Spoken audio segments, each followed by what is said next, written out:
The 2024-25 edition of the Border-Gavaskar Trophy has more than lived up to the hype at this point, with the first two tests of the 5-match series producing two very different results.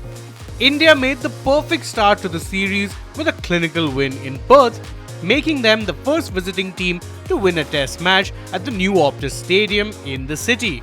But Australia bounced back with a vengeance, beating India by 10 wickets in the second test in Adelaide, which also happened to be a day-night pink ball encounter, which Australia now specialise in. The third test of the series is set to be held at the Gabba in Brisbane, and the Indian team have already been given a fair idea on what it is they can expect for that particular match.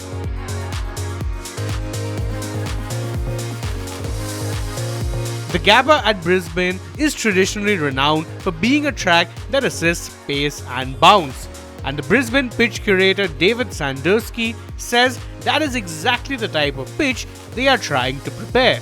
Generally speaking, we still prepare the pitch the exact same way every time to try and get the same good carry, pace and bounce that the Gabba is known for.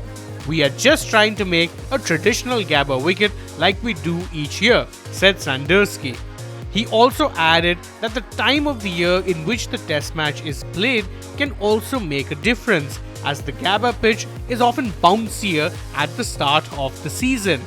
Different times of year definitely makes it different. It can be a slightly different pitch. Pitches later in the season might have a bit more wear and tear, while ones early in the season usually are a bit fresher and might have a bit more in them, said Sandersky.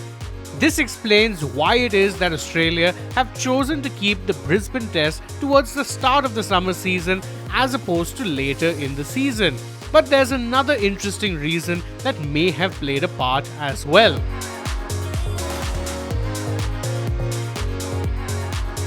Australia's test record in the Gabba before and after Christmas presents a striking contrast, which is why past Australian captains have advocated for a match in Brisbane earlier in the summer rather than after the new year.